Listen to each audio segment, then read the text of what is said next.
Welcome back to the channel. In today's video, I'll be talking about Izzy Styles. And when I say Izzy Styles, I don't mean John Jones wrestling coach Izzy Martinez. I mean Israel, the last stylebender, Adesanya. And I don't know how to pronounce his last name, so I'm not going to say it too much. I'm going to call him the stylebender, or refer to him as the stylebender. And lately, he's been buzzing. He has a lot of hype around him. And he had hype even before this fight, and I knew about him from being Rumble Johnson's sparring partner, preparing him for John Jones, like pretty much in the striking aspect, not the wrestling aspect, particularly primarily striking in the range and having a similar frame to John Jones. So that's what he was brought in for. And I saw his highlights way back then on Instagram and other places. So I knew of him before he came to UFC, about maybe a year, maybe two, maybe a little bit longer than that. I knew about him.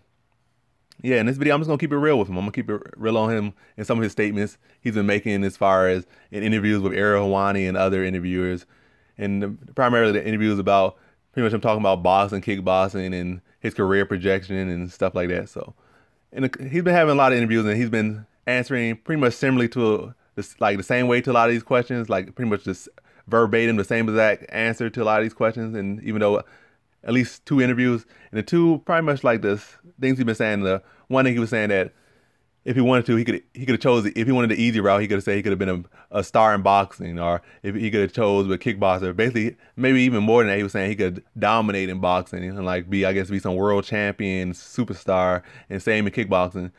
And also another thing he said was that, like, something I agree with. He said that a lot of kickbox, not like kickboxers, pretty much strikers are vulnerable in street fights against grapplers and stuff. And he said he would rather be, he doesn't like the feeling of being vulnerable to that stuff.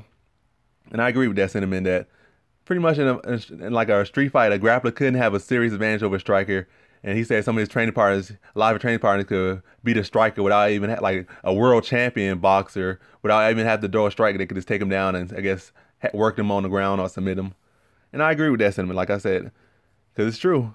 It might not be exactly true, like every single grappler or every single mixed martial artist would just dog a boxer in a street fight, because a street fight's not even a real MMA fight. Like, there's other elements to it, but for the most part, you like in a fight, nine or 99 times out of 100 or whatever the case, you should favor, and the grappler should beat the striker, or the MMA fighter that's trained in multiple things should be able to beat a boxer who has one art and just take him down and completely take them out of element. So I agree with that.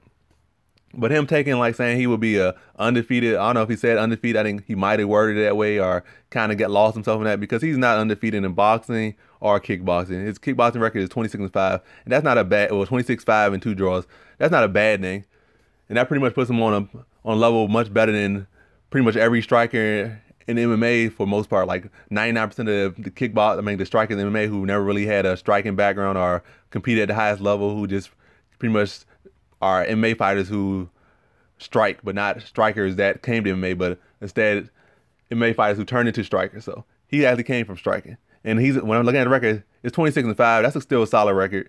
And he's fought some of the best people and done well against some of the best people. I saw his last loss, and that was his last kickboxing fight, KO loss. So it's not like he's came to kickboxing and is dominated like he said it would be easy. He got knocked out in his last fight. That's not a knock on him. People get knocked out, people get back up, and he's gotten back up, and he's still looking good.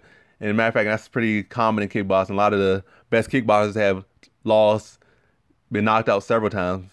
Legends, some of the greatest kickboxers of all time have lost by knockout several times. It's not rare in kickboxing. They have a lot of them having hundreds of fights, and they have fight the same person 4 or 5 times, and they lose, they get back, and they go on huge winning streaks. They might lose. They fight several one-night tournaments and stuff, fighting 3 people. So it's not uncommon. It's not where they try to protect their record as much. They just fight the best people, and they fight them often. So that's like how kickboxing is. And he fought some of the best fighters in kickboxing in his weight class, and he did well. And his skills looked well. He looked like a top-notch kickboxer. And I'm pretty sure if he would continue that, if he still continues that, he could be successful. And I think he definitely would be a world champion. But I don't think, obviously, he can't be undefeated now because he's already had losses. So that's not gonna happen. Boxing, he lost his very first boxing match. Whether it was controversial decision or not, he lost that fight, so can't be undisputed boxer. I don't think, as far as boxing, he might not pan out if he like he think he would in boxing, but I definitely think he has the potential that he could be a good boxer, but it's not no guarantee. I don't see it, but the confidence is good, but he definitely wouldn't be undefeated because he already lost. And then, as far as their MMA career and all that other stuff, I'm gonna say Izzy Martinez, Stylebender is Has a lot of potential as far as MMA goes. Matter of fact, all these different things. He has a lot of potential. He could do it all, really. If he whatever he put his mind to, he could do it. As far as his comparison to John Jones, he's pretty much a different fighter from John Jones completely. John Jones is a wrestler first that learned all the other stuff. John Jones is creative in his own way. Stylebender is creative in his own ways. They fight differently. And first off, in his first fight, Stylebender already gave up a couple takedowns, so that's already not John Jones-esque. He gets his job done on the feet.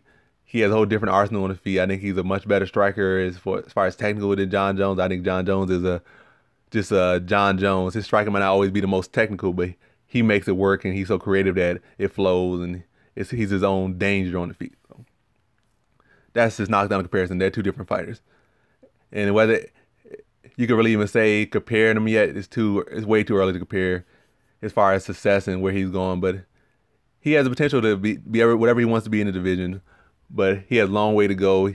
He just fought his first fight in UFC. He didn't beat no legend or didn't beat no real proven person in UFC. He beat another debuting fighter who we don't know who could turn out to be good as well, the fighter he beat, or maybe this was a fighter that this will be cut soon. So a lot to be proven left by this guy, and I think he'll prove himself pretty well, and I see him being a rising star in this division. And in the UFC in general, he could be middleweight or light heavyweight. Some people say welterweight. I don't really see that, but I don't see him wasting time cutting weight. See, middleweight, light heavyweight, I think that's where his best weight classes are. So, yeah, that's pretty much about all for Stylebender. I think great fighter, a lot of potential. Definitely some of the best potential MMA has seen in recent years, or in the past 3 years at least, like in probably ever. I'm not saying he's the truth yet, but he definitely can be. And that completes my little analysis, keeping it real with Izzy, with the Stylebender. And thanks for watching. Like, comment, subscribe, and come back for more videos. Peace.